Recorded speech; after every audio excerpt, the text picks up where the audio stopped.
Hey guys, what's up? It's Lexi here, and we are still slowly working on Nancy Drew Ghost Dogs on Moon Lake. Now we can finally get into the basement because we can finally get into the safe. And yes, we eventually do still have to do the whole bird watching thing, but I'm putting that off because now we can finally get this open and I really don't want to wait. Now I think we can use this and put this in here. Looks like a tiny hole. What's the combination? Okay, so where is Nancy's little PDA thingy? This is the cassette. Here it is. So,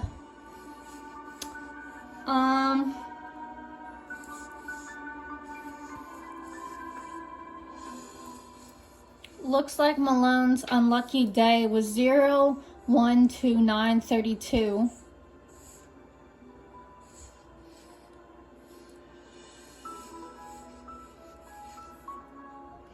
So, let's try this combination. So,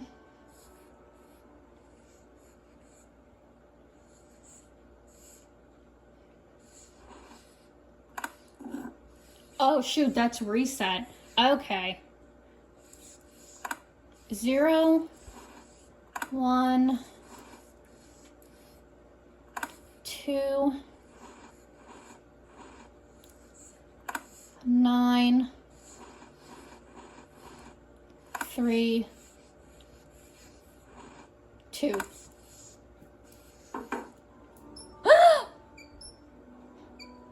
Deer mice. I bet those were deer mice. Okay, so since we have this, let's use this. What is this? Journal. Property of William Akers? Holy crap. Speakeasy. Okay. Let's get started with this, shall we? Today, Mickey went to prison, but when they were walking him to the putty wagon, he told me to take care of his dogs, and when the time came to do their tombstones like he told me, then he whispered to me to look under the Victoria and the speakeasy on Moon Lake. He said I found a map to the gold he stole 2 years ago.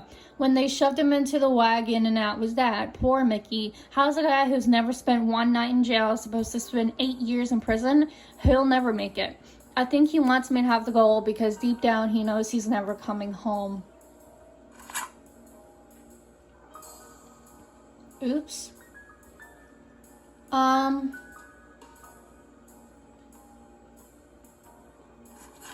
not exactly really sure why. Hang on one second here. I think my game's being a little glitchy. We got a map. Okay, now I can go back because I think I might have skipped a page. Oh, okay, never mind. It was continued. Anyway, I looked under the Victoria and found the map. The problem is there's nothing on it except a bunch of lines and the words, "The dogs will lead the way." There's no X marking the spot or directions or nothing, but I need money bad. My wife and baby haven't had anything decent to eat in months, so I'm going to pack them up and move to Moon Lake permanently so I can spend all my time looking for the gold.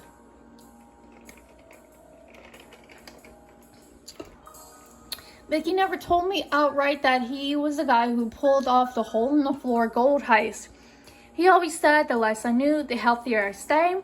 But according to the papers, a bunch of gold was stolen off of a moving train right under the noses of about a dozen Pinkertons?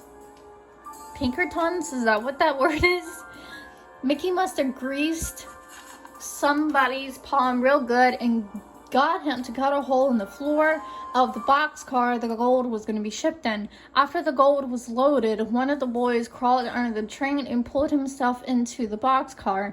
Then when the train was moving, he dropped the gold down the hole onto the tracks.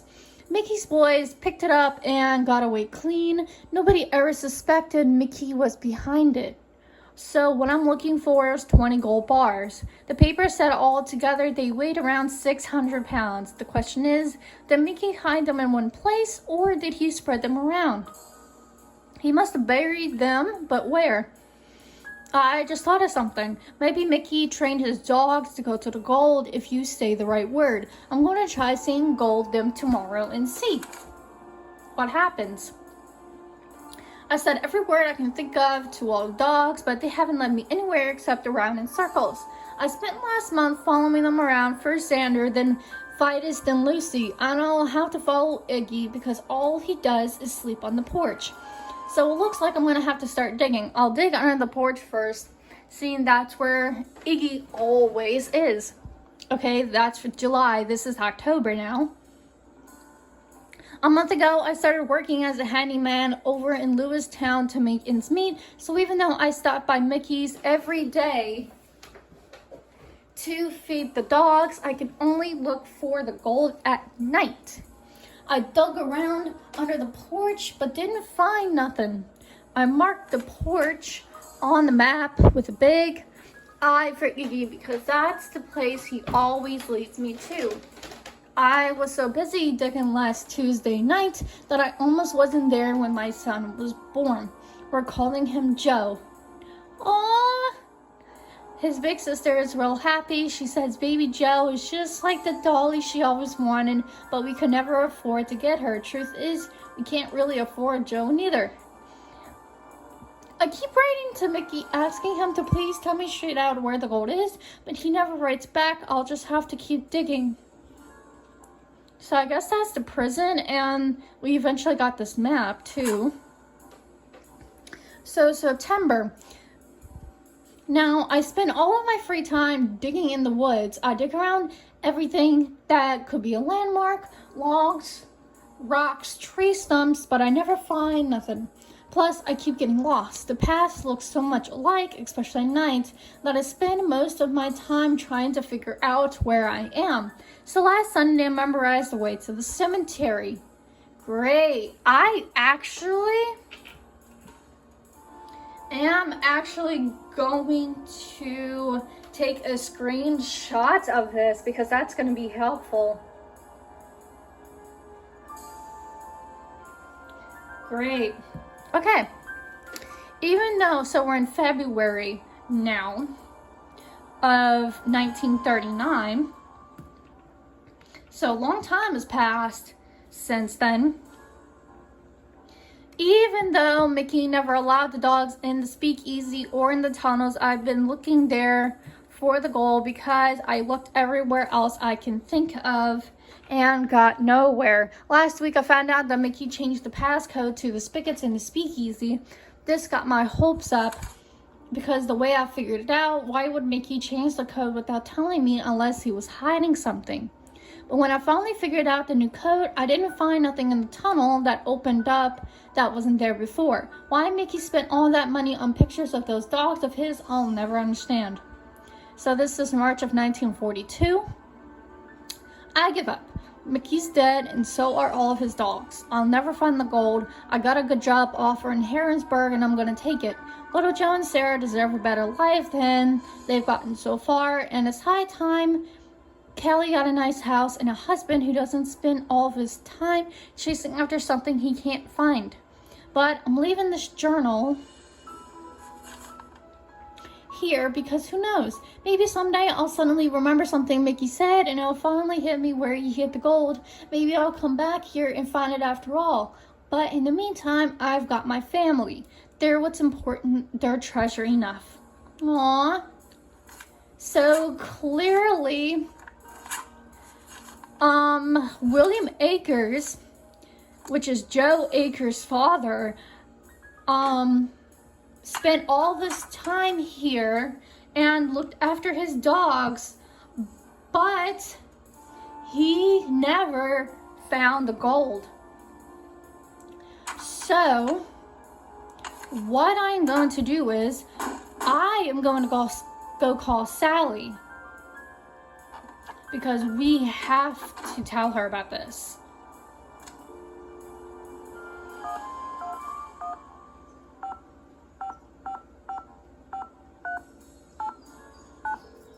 Whew, that was a lot of reading. Hello? Hey, Sally, it's Nancy. Nancy, hi. How's it going? We can't, okay. That Emily Griffin is quite a character. How well do you know her? I feel like I've known her all my life. She's so open and friendly. She likes to make it sound as if Moon Lake used to be a major hangout for criminals and degenerates, which isn't really true and irks some people around here no end. But I figure she's just trying to make a buck. Okay. Talk to you later. Thanks again, Nancy. Can we tell the girls?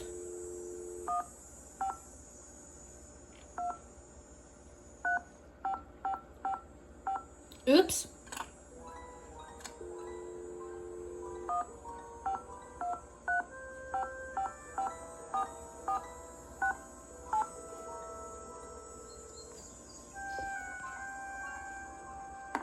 Hello? Bess, it's Nancy. I know that. What's going on? Get this. It turns out that Jeff Akers will be one happy park ranger if Sally sells her Moon Lake property back to the bank, and they wind up selling it to the Parks Department. You think he might be responsible for all this ghost dog stuff?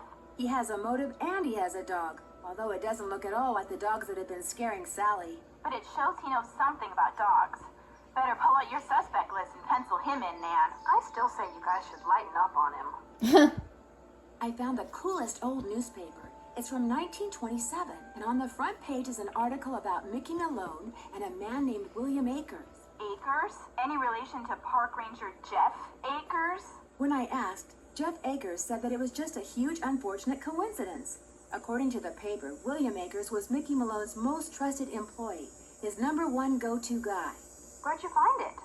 You know how I always seem to wind up in houses with secret passageways? Sometimes I think they follow you around. Well, I found these hidden stairs leading from the living room into the cellar. What's down there? That's what's weird. The stairs led down into this empty space. There's some kind of safe in the wall and a set of stairs leading to a door that goes outside, but that was it.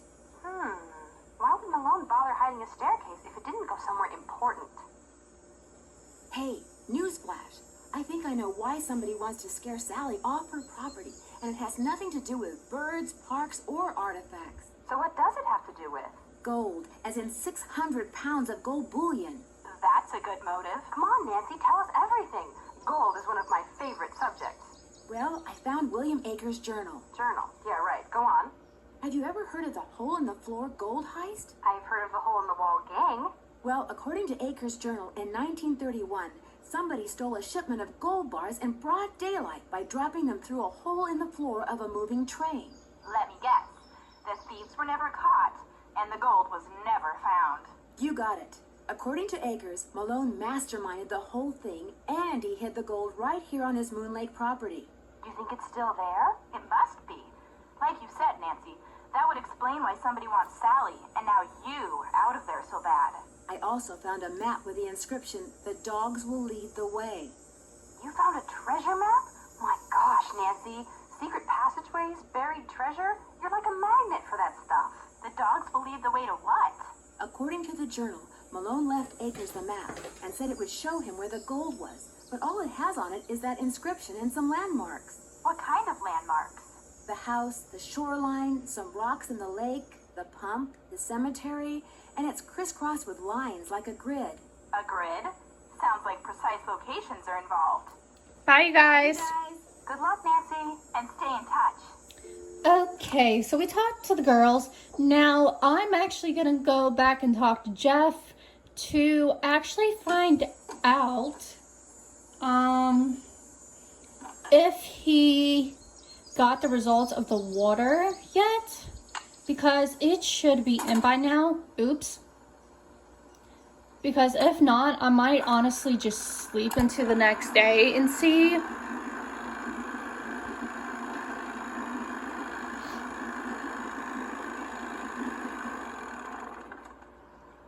Maybe we can ask him about William Akers again, maybe. Good news. I have information on your mystery woman. Great. What'd you find out? You are incredible, Ranger Akers. What did you find out? Her name these days is Vivian Whitmore. She lives in Las Vegas, and her number is 702-555-9137. Great, so we eventually can give her a call. Sorry to bother you again, but did those results from the water test come in yet? There's something here for you from the State Department of Health. Okay, let's see what it is. What?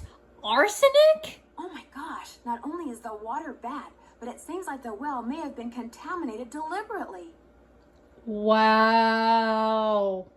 I wouldn't go jumping to conclusions without proof, Ms. Drew. I'm sure there's a far less melodramatic explanation. What can you tell me about the gold that Malone supposedly buried on his property? As far as I know, it doesn't exist. It's just one of those rumors people want to believe, so they do. Thanks for all your help. Always a pleasure.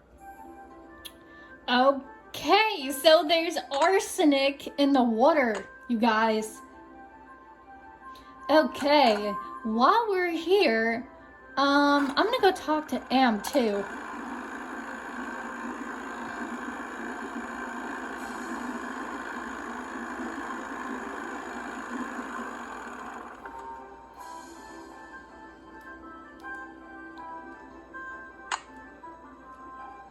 Nice Junior Park Ranger pen. You must really be on Akers' good side. Yep. Any word from Tucker, what's his name? He hasn't been by to move that tree yet. I'll give him another call. But like I said, the man marches to the beat of another drummer. A very slow drummer. I found an old newspaper in Sally's house that contained an article on Mickey Malone. It really got my curiosity going. What else can you tell me about him? Person you should talk to is Jeff Akers. He's got this historical museum thing going out at that ranger station of his.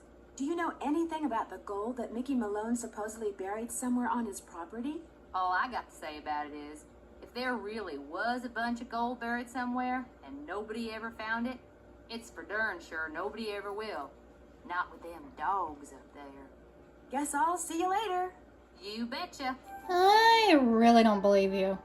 I honestly really don't believe her. Because we know from what we found. So, that gives her motive. Clearly. Okay, let's go back to Sally's.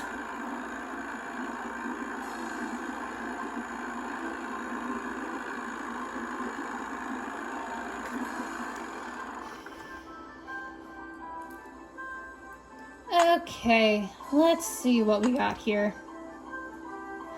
So we do have Vivian's number. Call Sally about her well water.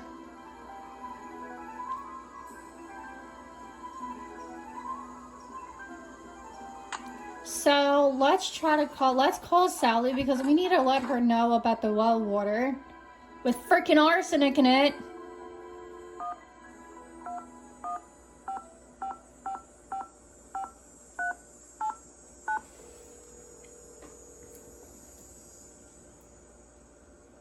Hello? Hey Sally, it's Nancy. Nancy, hi. How's it going? I'm afraid I have some bad news. I had your well water tested, and according to the health department, it contains a very high level of arsenic. Arsenic? Somebody poisoned my well? Maybe, maybe not. The health department is running more tests. When you bought the house, did anyone mention a problem with the well? No. And it doesn't matter. I love that house, and I am going to live in it. If that well's bad, I'll just dig another one. At least I will when I know for sure why bad things keep happening there. You are going to figure that out, right, Nancy? You bet I am. I knew I could count on you. So telling her about the well water must have triggered because now we can actually talk to her, and that's actually what I was trying to do. So let's do this one first. Were you ever told that Mickey Malone supposedly buried a small fortune in gold bullion somewhere on your property and that it has yet to be found? Is this a joke? Nope. Malone supposedly stole a bunch of gold bars off a train and buried them at Moon Lake. You never heard about that? No. Could it be true? It could be, yes. But even if it is a rumor, it seems kind of odd that no one around here ever mentioned it to you. How did you hear about it? I found the journal of a man named William Akers in a safe in your cellar. He was one of Malone's closest associates. Ever hear of him? Never. In the paperwork that you had to wade through when you bought this property, do you recall ever coming across the name Vivian Whitmore? No, I sure don't. Who's she? A close friend of Mickey Malone's, or so it would seem. Her name wasn't anywhere on the deed. I know that. Talk to you later. Bye. Okay, since I'm probably going to end this in a few minutes, let's give the Hardy Boys a call because I'm going to leave the bird watching, or at least the bird finding the birds in the next video.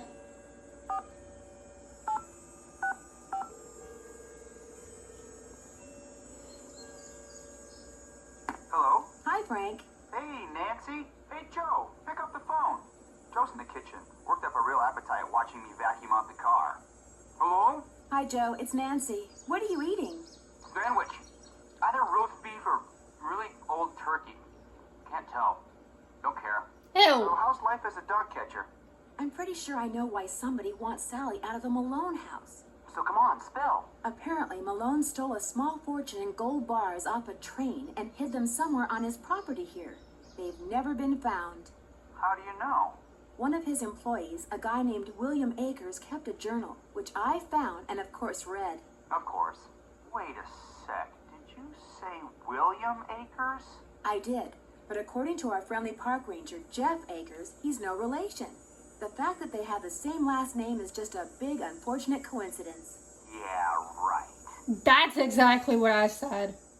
According to his journal, William Akers spent months following each dog around, hoping one of them would lead him to the gold. None ever did. So they didn't go running off into the woods, never to be seen again after all. Apparently, they stayed around Malone's house for years. William Akers went to the house every day and fed them until they all finally died. But according to their tombstones, they all died on the same day. Those inscriptions were Malone's idea. Akers was just following instructions. And in all that time, William Akers never found any trace of the gold? He was pretty much a hard luck kind of guy. What happened to him anyway? After 9 years of searching for the gold, he finally gave up. About a year after Malone died, he put his journal in the safe, locked it up for the last time, and walked away a broken man. That's what he gets for hitching his wagon to the star of a gangster. A second-class gangster at that. If it had been Al Capone, maybe he could have sold his memoirs to Hollywood or something. But a flash in the pan like Mickey Malone? Not a chance. Al Capone, oh my gosh, that was the guy I was trying to think of. When I said that guy, one of the guys almost looked familiar because he kind of looked a lot like Al Capone. I mean, it probably wasn't, but in the face in that newspaper clipping, it kind of looked like him. So if you guys were 600 pounds of gold bullion, where would you be? Maybe Malone hid it in the speakeasy. Maybe. The longer I stay in this house, the more it seems like nothing's impossible. Keep the faith, Nancy. If that gold hasn't been found yet, all it means is that nobody as smart as you has looked for it yet. Well, thank you, Hardy Boys. It was great talking to you, too. Later, guys. You bet. Bye, Nancy. And I am going to say later to you guys because we are going to do some start of birds and stuff like that in the next video. Don't forget to like and comment on all my videos, including this one. And please subscribe to my please subscribe to my channel, as the support does mean a lot to me, and it means that you do support me. And when you subscribe, hit the bell to get notified when I post new videos. Thank you guys so much for tuning in, and stay tuned. We still got a lot more to discover.